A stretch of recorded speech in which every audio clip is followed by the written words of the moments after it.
Okay. Hi, folks. Well, I'm back from another excursion, and people are insisting that I explain to them more about Omicronics, and I keep explaining to them that that's not a good idea. I'll explain a few things very briefly. Yes, it is the theory of everything, and it works perfectly well, and I've got proof of it. The first thing was the cube, and the concept that each edge of the cube is a number line in the real plane, or the complex plane, and each is a subset of the other in a fractal-like way. And I'll tell you what, when you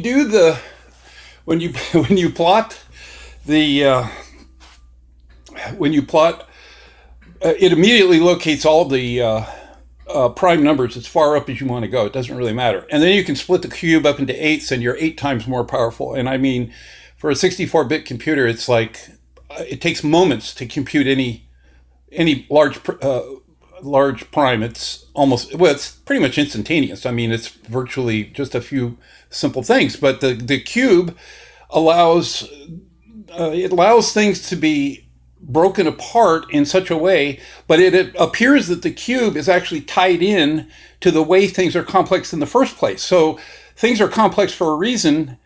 What we have here, what I'm showing, is that there is a way that the complexity, the seeming complexity and chaos actually has order to it. So now what I've found is the way that order works, and by this cube system that I use, immediately solves all of those what was thought to be extremely difficult problems. Piece of cake. You can do prime numbers. I did an AES, advanced encryption system software. I don't know, AES 256, broke that in seconds. And I used the full 32 characters, which is the full 256 bits. So it should be, the space, of course, should be 2 to the 256th power is how complex it is. The cube broke that like it was nothing. And the funny thing is, if you look at the distribution of prime numbers within the cube, I will only say that the pattern that you see will make you really believe there is a God. It just blew me the F away. I can't really say that. So yes, the cube exists. Yes, it does break all of those things. Yes, it does solve the polynomial to NP thing, which is not NP. It's not non-polynomial. It's the complex, the polynomial thing. It immediately shows that that's a one-to-one correspondence. All those highly complex things break down immediately inside the cube. The cube just blows it away. And if the problem does exceed that, and you're exceeding something beyond the number of particles in the known universe times a billion, well, you break the cube down into eighths. And if that still doesn't do it, which certainly would, you break the cube down again, each of those 8 cubes into 8, and on and on. And so what it is complexity is a fractal. It's just we never discovered the fractal. And then the cube shows that plain as day. It's not really a difficult concept. So anyway, so there's that. Let's see what else. The other question I get is about Omicronics, which is really how all of this came about in the first place. And yes, it turns out the essential things in the universe are in fact emergent. Emergent theory is correct. Fractal theory is kind of emergence. Absolutely correct. What the discovery we have is that Omicrons, which is what we call them, are in fact, they follow 4 simple rules. And one of those rules isn't even a full rule. If you can imagine a rule being 50%. So it's very interesting. So the Omicrons, what we do is we put those into a simulator, and then we immediately start seeing we start seeing subatomic and subatomic particles not immediately converging. There's about 12 levels between the Omicron and the first thing, the first emergent thing that we can detect. There's a whole number of levels below that, kind of, sort of. And this is where it gets kind of weird, because the Omicron itself is sort of a placeholder for the end of the line, but not really, which I won't get into right now. But it both is and is not the end of the line of how far down the emergent theory you can go.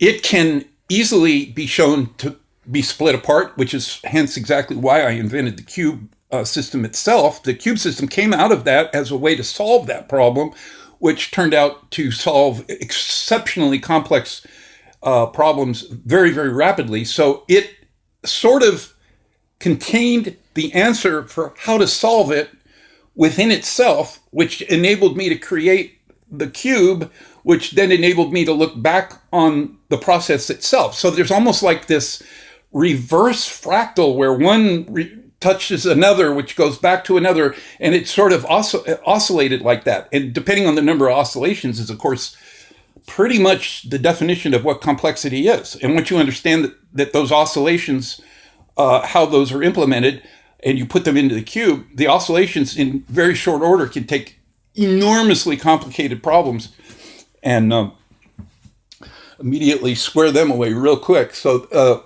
essentially, this breaks all the cryptography that we have in the world right now, because public key and all that's all out the window with this. But that's why I'm doing this video, and that's why I don't release this stuff for fear of that. I made a couple of notes here the other day. The experimental stuff has worked out real good. Unfortunately, one of the physicists that was handling some of this stuff came down with a coronavirus. I don't know what his status is, and but he was handling the simulations, which turned out just beautifully. They just followed. It was just like watching reality become congealed right in front of you. So that was pretty amazing. All of that, of course, is on hold right now with this whole coronavirus thing.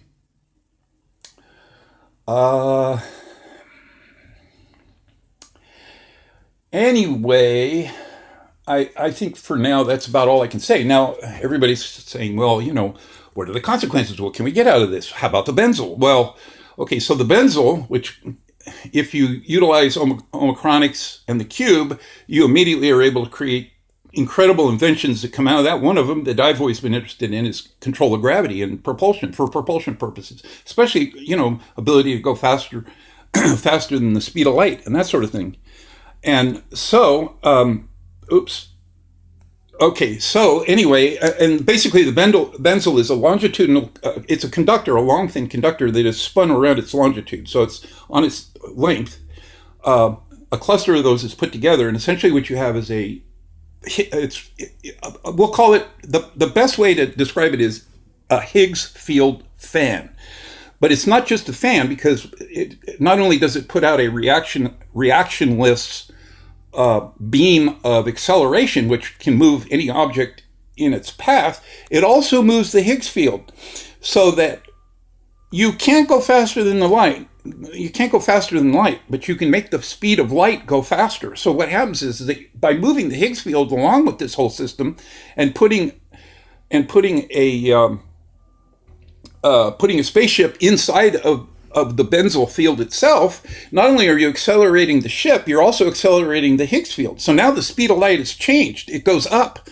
The speed of light becomes faster and faster, so that you can't go faster than the speed of light, but you can make the speed of light go faster, which means that you can, outside of the beam, you're going faster than the speed of light. So this enables tremendous things. But it also, from the weapon standpoint, and this is why I don't release any of this stuff, from a weapon standpoint, focusing this down to, thin threads of, say, 30 Gs of force would give you the ability to cut the top of a freaking mountain off. And as a weapon, it would be unbelievable. The rest of this stuff, especially with the benzyl, I don't like to release, because as far as I'm concerned, you a-holes out there, and I'm sorry to say this, but given the way that I've watched how humans interact, the first thing you'll do is blow our freaking atmosphere right off the face of the earth and kill us all. So if you see me walking around and you want to know exactly how all this stuff works, the only thing I'm going to tell you is that I ain't going to tell you, because you'll just kill yourself, and all of us with you. So for now, you're going to have to evolve on your own. I can't really help you with this. I'm not going to be responsible for, I'm not going to kill cryptography, and I'm not going to kill all the people that you guys would do. That's what you do. That's exactly what you do, and you know I'm right. So that's where I'm at. Okay. So I guess I'll start my chores now. Have a good day.